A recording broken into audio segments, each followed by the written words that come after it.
যিনি আমের চাষ করতেছেন যদি প্রফিট করতে না পারেন তাহলে সে সার্ভাইভ করতে পারবে না। আবার তার থেকে নিয়ে যারা প্রসেস করতেছে তারাও যদি প্রফিট করতে না পারে সেও সার্ভাইভ করবে না। কিন্তু আমরা যে বিভিন্ন কান্ট্রি থেকে বিভিন্ন ফল ইম্পোর্ট করি এগুলো তো ফরমালিন আছে, কিন্তু তারা সঠিক ডোজটা দিচ্ছে যার কারণে আমাদের শরীরের জন্য ক্ষতি হচ্ছে না, লাইফও সে সঠিকভাবে পাচ্ছে। আমরা আসলে এক্সপোর্ট করতে গিয়ে আমাদের যে প্রসেসিং কস্ট উনি পড়ে আন্তর্জাতিক বাজারে আমরা এখন বিট করা খুব কঠিন হয়ে যাচ্ছে, কারণ আমাদের এখানে 20% ইনসেন্টিভ ছিল, গভর্নমেন্ট সেটা এখন নিয়ে আসছে 10%। আপনারা দেখেন আমাদের এখান থেকে যেটা আরেকটা বড় সমস্যা, ফ্রেট কস্ট এখান থেকে অনেক হাই। ইন্ডিয়া পাকিস্তান থেকে ফ্রেট কস্ট অনেক কম, সেখানে আমরা একটা বড় ধাক্কা খাই। তারপরে আপনার সুগার কস্ট আমাদের দেশে থেকে ইন্ডিয়া 60%, আমরা 40 অলমোস্ট 50% আমরা হায়ার প্রাইসে আছি। র মেটেরিয়ালস আমাদেরকে সব ইম্পোর্ট করতে হয়, ম্যাঙ্গো পাল্প ছাড়া সব ইম্পোর্ট করতে হয়। সবগুলো মিলে আমরা যে কোনো একটা প্রসেস করে সেল করতে গেলে দেখা যাচ্ছে আমাদের কস্ট অনেক হাই হয়ে যায়। সেটাকে আমরা মিনিমাইজ করতাম ইনসেন্টিভ দিয়ে, সেটা মিনিমাইজ না এখন 10% আসার কারণে আমাদের ফুড সেক্টরে এক্সপোর্ট আগের চাইতে ডে বাই ডে কমে আসতেছে। যে কোনো আইটেম, শুধু আমাদের জুস না, সব আইটেমের একই অবস্থা।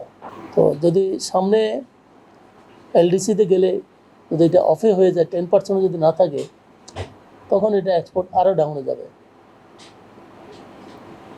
তো এরপরেও আমরা বিভিন্নভাবে কস্ট কমানোর জন্য চেষ্টা করা হচ্ছে, আশা করি আমরা এক্সপোর্ট চালিয়ে যাব, চেষ্টা করতেছি। কিন্তু গভর্নমেন্ট এই সেক্টরগুলিকে যদি সাপোর্ট না দেয়, যেমন কি আপনার ক্ষুদ্র থেকে উপর পর্যন্ত, আমার নিজেরই একটা ছোটোখাটো ম্যাঙ্গো গার্ডেন আছে রামগড়ে। তো সেখানে আমি আম উৎপাদন করতে গিয়ে দেখি যে অ্যাকচুয়ালি আমের যে কস্ট পড়ে বিক্রি করে সে দাম অলমোস্ট উঠে না। তো তাহলে কীভাবে ফিজিবল হবে? আপনার প্রফিট যদি করতে না পারেন, যিনি আমের চাষ করতেছেন যদি প্রফিট করতে না পারেন তাহলে সে সার্ভাইভ করতে পারবে না। আবার তার থেকে নিয়ে যারা প্রসেস করতেছে তারাও যদি প্রফিট করতে না পারে সেও সার্ভাইভ করবে না।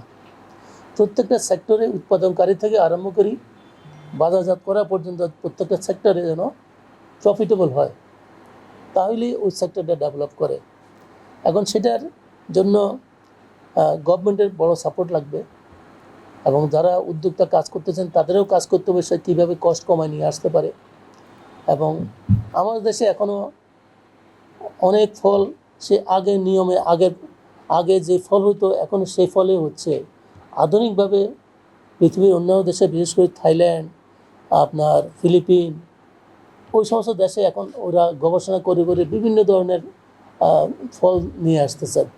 আমের মধ্যে অনেকগুলি ভ্যারাইটিস আছে, বিশেষ করে একটা ভ্যারাইটি আছে যেটা 12 মাস পাওয়া যায় এবং এটা সহজে পাখি মানে নষ্ট হয় না। আপনি একটা আম গাছের থেকে পাড়ার পরে দেখা যায় 1 মাস 1.5 মাস 2 মাস হচ্ছে নষ্ট হচ্ছে না।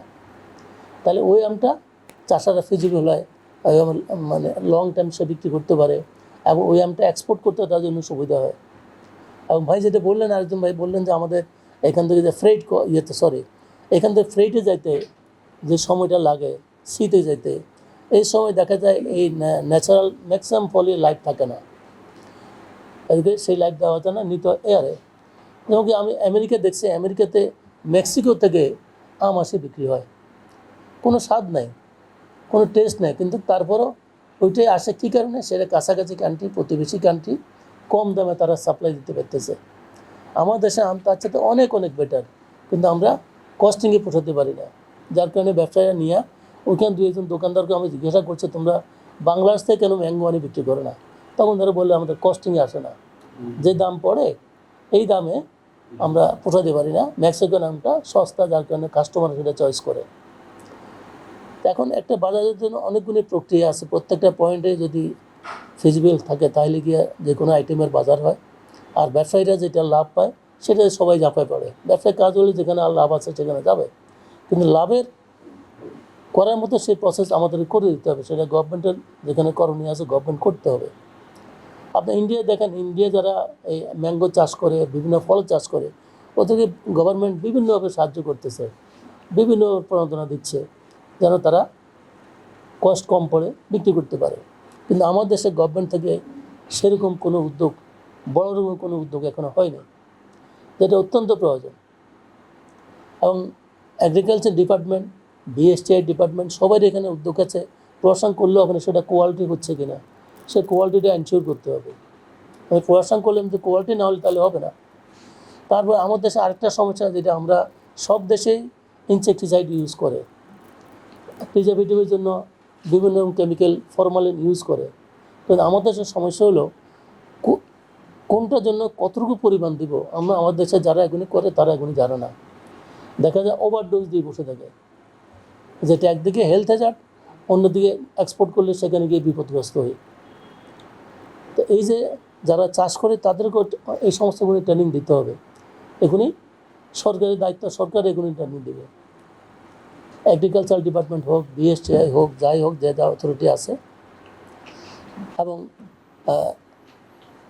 আমরা যে বিভিন্ন কান্ট্রি থেকে বিভিন্ন ফল ইম্পোর্ট করি, এগুলো তো ফরমালিন আছে, কিন্তু তারা সঠিক ডোজটা দিচ্ছে, যার কারণে আমাদের শরীরের জন্য ক্ষতি হচ্ছে না, লাইফ হচ্ছে সঠিকভাবে পাচ্ছে। তো আমাদের এই দিকগুলিকে গুরুত্ব দিয়ে কৃষকদের ট্রেনিং দিতে হবে। পাশাপাশি আদার ফল, যেমন কি আপনার এই যে বাদাম, আমাদের দেশে এখনও সেই ছোটো ছোটো বাদামগুলি হয়, কিন্তু পৃথিবীতে বড় জাতের বাদাম ডিমান্ড অনেক হয়। বাংলাদেশে বড় বাদাম যদি দেওয়া হয়, ভালো মার্কেট, কাস্টমার পছন্দ করে, খাইতে স্বাদ, দেখতে সুন্দর। কিন্তু আমাদের দেশে এখনও সেই ছোট্ট ছোটো বাদাম দিয়ে এখনও চলতেছে। কাজে এই সেক্টরগুলিকে শুধু এগ্রিকালচার অনেক আইটেম আছে, ফ্রুটসের মধ্যে অনেক আইটেম আছে। এবং এই যে ড্রাই আইটেমগুলি আজকের বাদাম, বড় বাদামগুলি, তারপরে আপনার এই যে কাঠবাদাম, তারপরে যে আরেকটা যেটা আপনার বাদাম ভাই যেটা বললো, কাজু বাদাম, এগুলি ড্রাই আইটেম। এগুলি ড্রাই করা সহজ এবং এগুলি বিশাল মার্কেট এবং অনেক এক্সপেন্সিভ। আমাদের বাদাম, ছোটো বাদাম, এগুলি কেজি 20-30 টাকা 40 টাকা করে বিক্রি করে, কিন্তু বড় বাদামগুলি 150-200 টাকা কেজি। তাহলে চাষের জন্য এটা অনেক ফিজিবল। তো সকল দিক থেকে এটাকে চেষ্টা করলেই বাংলাদেশের জন্য যথেষ্ট স্কোপ আছে।